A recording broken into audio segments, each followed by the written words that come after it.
Hello everyone. Uttar Pradesh से संबंधित exam की प्रिपरेशन करने वाले सभी छात्रों को यहाँ पर एक ज़रूरी सूचना। उत्तर प्रदेश पुलिस भर्ती एवं प्रोन्नति बोर्ड के द्वारा 9,534 पदों के लिए नोटिफिकेशन ऑफिशियली जारी कर दिया गया है। इस नोटिफिकेशन के बारे में हम चर्चा करेंगे, देखेंगे यहाँ पे जो पद हैं किस वर्ग के लिए कितने पदों को आवंटित किया गया है, परीक्षा का पैटर्न कैसा होगा, सिलेबस क्या कहता है और अन्य शैक्षिक अर्हताएं, एज लिमिटेशंस इत्यादि को लेकर क्या कहा गया है, इसमें किसको किस तरीके के छूट प्रदान की गई है। लेकिन उससे पहले आप सभी लोगों के लिए ज़रूरी सूचना ये है कि देखिए 2021 में उत्तर प्रदेश सरकार के द्वारा जो भी वैकेंसीज रोकी गई हैं उन्हें क्लियर करने की बात की गई है। अभी हाल फिलहाल में जिस तरीके से यहाँ पर एक शिक्षकों के द्वारा और टीचरों के द्वारा साथ ही साथ आप सभी के सहयोग के द्वारा एक जो दबाव बनाया गया सरकार का पर रोजगार दो के अभियान के माध्यम से, शायद उसका एक रिजल्ट के तौर पे आप इसे देख सकते हैं। यहाँ पर वैकेंसी हो सकता है बहुत तेजी से क्लियर की जाएंगी, जो रुकी हुई हैं उसे भी क्लियर किया जाएगा और नई नोटिफिकेशन भी जारी की जाएंगी। तो आप सभी अपनी तैयारियों को बेहतर बनाने के लिए लगातार प्रयास करिए और यहाँ पर अपनी पढ़ाई को लेकर थोड़ा सा ज़्यादा फोकस्ड हो जाइए। अभी पुलिस की आई है, आपको टीजीटी पीजी की आने वाली है, यूपी SSC से रिलेटेड आने वाली है, यूपीपीएससी का है। तो यहाँ पे हर एक विभाग के द्वारा, आयोगों के द्वारा बहुत तेजी से ये वैकेंसीज क्लियर की जाएंगी। तो यहाँ पर अच्छे से फोकस होकर स्टडी करनी है। लेकिन चलिए बात करते हैं यहाँ पर आज के इस नोटिफिकेशन में क्या कहा गया है। तो देखिए यहाँ पर ये पुरुष और महिलाओं दोनों के लिए यहाँ पर ये नोटिफिकेशन जारी किया गया है, जो पुलिस भर्ती को लेकर है। 3 अलग अलग पोस्ट को लेकर है। एक है आपका यहाँ पर उप निरीक्षक के पद के लिए है, दूसरा है पुरुषों के लिए प्लान 2 कमांडर के लिए है PSC, और तीसरा यहाँ पे अग्निशमन द्वितीय अधिकारी के पदों के लिए। ये 3 अलग अलग पदों के लिए वैकेंसी आई हैं। जो टोटल नंबर ऑफ वैकेंसी हैं वो 9,534 हैं। लेकिन अगर हम बात करें उप निरीक्षक पद के लिए कितनी वैकेंसी हैं, तो ये सिर्फ आपको 9,027 पद हैं। इसके अलावा जो 484 पद हैं वो आपको प्लान 2 कमांडर के लिए हैं, जबकि आपके 23 जो पद हैं वो अग्निशमन द्वितीय अधिकारी के संदर्भ में हैं। अब इसमें बात करते हैं कि जो SI का पद है वहां पर किस वर्ग के लिए कितने पद आवंटित किए गए हैं। तो यहां पर देखिए अनारक्षित श्रेणी के संदर्भ में आपको 3,613 पद हैं। इकोनॉमिक वीकर सेक्शन को यहां पर 902 पद उनके लिए रखे गए हैं। यहां पे अन्य पिछड़ा वर्ग OBC के लिए 2,437 पद, अनुसूचित जाति के लिए 1,895 पद और अनुसूचित जनजाति के लिए 180 पद यहां पर आपको रखे गए हैं। तो टोटल इस तरह कैटेगरी वाइज ये टोटल नंबर ऑफ पदों की संख्या इस बार की वैकेंसी जो ऑफिशियल नोटिफिकेशन उसमें ये आप स्पष्ट तौर पर देख सकते हैं। इसके बाद आइए बात करते हैं कि जो सिलेबस है यहाँ पर जो भर्ती परीक्षा होनी है वो किस तरीके के एग्जाम के माध्यम से कंडक्ट कराएंगे। तो पहली चीज देखिए ऑनलाइन लिखित परीक्षा होगी। ठीक है, ऑनलाइन लिखित परीक्षा होगी और यहाँ पर आपको 4 विषय से संबंधित एक प्रारंभिक परीक्षा का आयोजन किया जाएगा।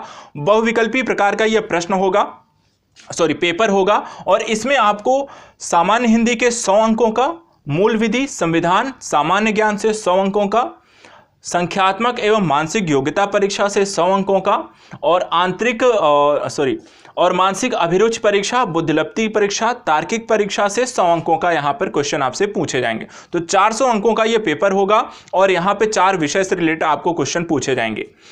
इसके अतिरिक्त एक चीज और, योग्यता क्या है इस एग्जाम के संदर्भ में, आपके पास कौन कौन सी योग्यताएं होनी चाहिए। तो यहाँ पे इसे भी स्पष्ट किया गया है नोटिफिकेशन में कि नागरिक पुलिस व प्लान 2 कमांडर PSC में SI पद के लिए किसी भी विषय में आपका ग्रेजुएट होना काफी है, और उसी तरीके से अग्निशमन द्वितीय अधिकारी के संदर्भ में आपको साइंस साइड से आपको ग्रेजुएट होना जरूरी है। आयु सीमा की बात करें तो यहाँ 21 से 28 वर्ष के उम्र के अभ्यर्थी यहाँ पर इस एग्जाम को में पार्टिसिपेट कर सकते हैं। और यहाँ पे 5 साल की छूट भी दी गई है। किनको? उत्तर प्रदेश के SC ST OBC वर्ग के लोगों को यहाँ पे 5 साल की छूट दी गई है। यूपी के बंदों को, यहाँ पर यूपी के नागरिकों को यहाँ पर ये छूट दी गई है। यूपी के बाहर अगर आपके डोमिसाइल है तो वहाँ पर आपको ये छूट नहीं मिलेगी, सिर्फ यूपी को ही, जो आपको स्थानीय निवासी हैं उनको ये छूट यहाँ पर प्रदान की गई है। कद काठी के संदर्भ में शारीरिक क्षमता को लेकर भी यहाँ पे स्पष्ट कर दिया गया है कि सामान्य OBC SC वर्ग के लिए कम से कम 168 सेंटीमीटर और ST वर्ग के लिए 160 सेंटीमीटर यहाँ पर आपकी ऊंचाई होनी चाहिए। सीना के संदर्भ में वही मानक रहे हैं, 79 से 84 के बीच आपका सीना होना चाहिए। 5 सेंटीमीटर आपको फुलाने के पश्चात वहां पर ये एक्सपेक्टेशन यहाँ पे रखी गई है। एसटी वर्ग के लिए 77 से 82 है, तो यहाँ पर छूट इनको थोड़ी सी प्रदान की गई है। महिलाओं के संदर्भ से अगर हम बात करें तो यहाँ पे सामान्य ओबीसी एससी वर्ग के लिए 152 सेंटीमीटर की ऊंचाई और एसटी वर्ग के लिए 147 सेंटीमीटर की ऊंचाई की डिमांड की गई है। वजन यहाँ पे 40 केजी का होना चाहिए महिलाओं का। ये यहाँ पर आपकी शारीरिक क्षमता को लेकर एक डिमांड यहाँ पर क्रिएट करते हुए दिखाई देती है। इस नोटिफिकेशन के माध्यम से ये स्पष्ट किया गया। इसके बाद यहां पर देखिए चयन को लेकर 2 चरण है। पहला चरण यहां पे लिखित परीक्षा होगा और दूसरा यहां पे शारीरिक दक्षता परीक्षा का आयोजन होगा। लिखित परीक्षा का जो पैटर्न है हमने पहले भी कहा 400 अंकों का पेपर होगा, ऑब्जेक्टिव टाइप का होगा, 2 घंटे का यहां पे समय मिलेगा और 4 अलग अलग विषयों से एक एक प्रश्न यहां पर आपको पूछे जाएंगे। एक ही यहां पे आपका प्रश्न पत्र होगा और इसमें चारों विषय उनके 100 अंकों का ये पेपर होगा। अब इसके बाद जब आप लिखित परीक्षा देंगे, लिखित परीक्षा में यदि आप क्वालिफाई होते हैं तो उसके बाद फिर आपको शारीरिक दक्षता परीक्षा के लिए बुलाया जाएगा और शारीरिक दक्षता परीक्षा को केवल यहाँ पे ये क्वालिफाइंग नेचर की है, इसमें बहुत ज़्यादा कुछ यहाँ पे डिमांड नहीं की गई है। अब क्वालिफाइंग में के संदर्भ में आपको करना क्या है, तो देखिए क्वालिफाइंग के संदर्भ में शारीरिक दक्षता परीक्षा में पुरुषों को 4.8 किलोमीटर की दौड़ लगानी है, वो भी 28 मिनट में। इसी तरीके से महिलाओं के संदर्भ 2.4 किलोमीटर की उन्हें दौड़ लगानी है और 16 मिनट इसके लिए उनको दिया जाएगा। फाइनल मेरिट लिस्ट आपकी कैसे तैयार होगी, तो फाइनल जो मेरिट लिस्ट आपकी तैयार की जाएगी वो अभ्यर्थी जो भी शारीरिक दक्षता परीक्षा क्वालिफाई कर लेंगे उनको यहाँ पर लिखित परीक्षा में प्राप्तांक के आधार पर मेडिकल के लिए बुलाया जाएगा और लिखित परीक्षा में प्राप्तांक के आधार पर ही आपकी फाइनल मेरिट को तय किया जाएगा। फीस के संदर्भ में 400 रुपये फीस रखी गई है। उसके लिए आपको ऑफिशियल यहाँ पे जहाँ पे वेबसाइट भी प्रदान की दी गई है, इस वेबसाइट पे जाकर आप अपना लॉगिन करके आप फॉर्म फिलअप कर सकते हैं।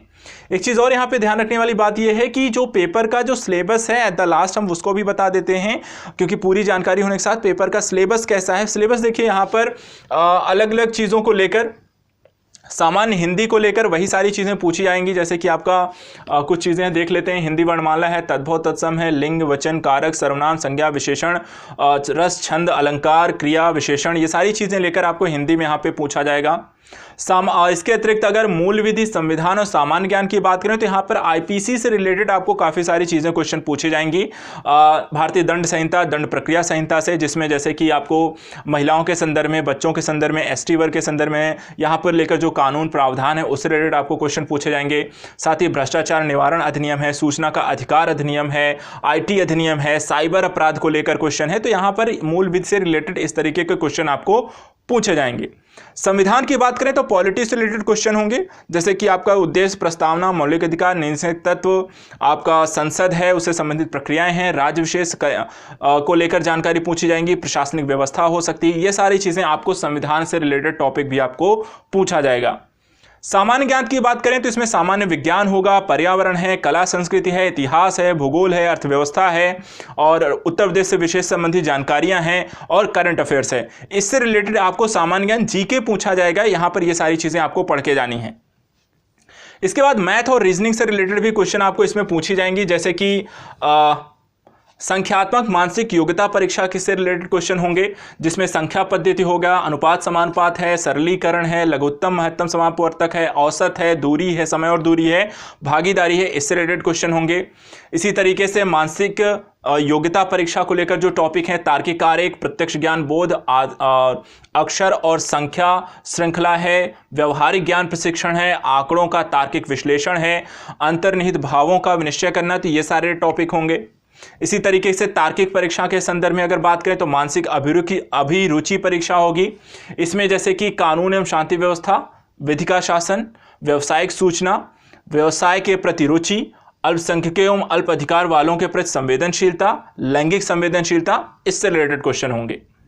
बुद्धिलब्धि परीक्षण के संदर्भ में संबंध का आंशिक समानता परीक्षण, श्रृंखला पूरी करने का परीक्षण, संकेत लिपि और सांकेतिक लिपि को समझना, रक्त संबंध, वर्णमाला पर आधारित प्रश्न, समय क्रम, ये इससे रिलेटेड आपको क्वेश्चन यहाँ पर पूछे जाएंगे। और एट द लास्ट तार्किक परीक्षा को लेकर जो क्वेश्चन है, जैसे कि समरूपता, समानता, समस्या को सुलझाना, भिन्नता, निर्णय क्षमता, स्मृति, दृश्य स्मृति, शब्द और आकृति वर्गीकरण, और साथ ही साथ यहाँ पर अपूर्ण विचारों को, प्रतीकों तथा उनके संबंधों को, सामंजस्य क्षमता को विकसित करना या उन पर स्थापित करना। तो इस तरीके से यहाँ पर जो आपका सिलेबस है, विविधीकरण है, 400 और अंकों का पेपर होना है, 2 घंटे में पेपर आपको दिया जाएगा, 2 घंटे में इसे कंप्लीट करना है। तो यहाँ पर इस तरीके का सिलेबस इन्होंने जारी किया है।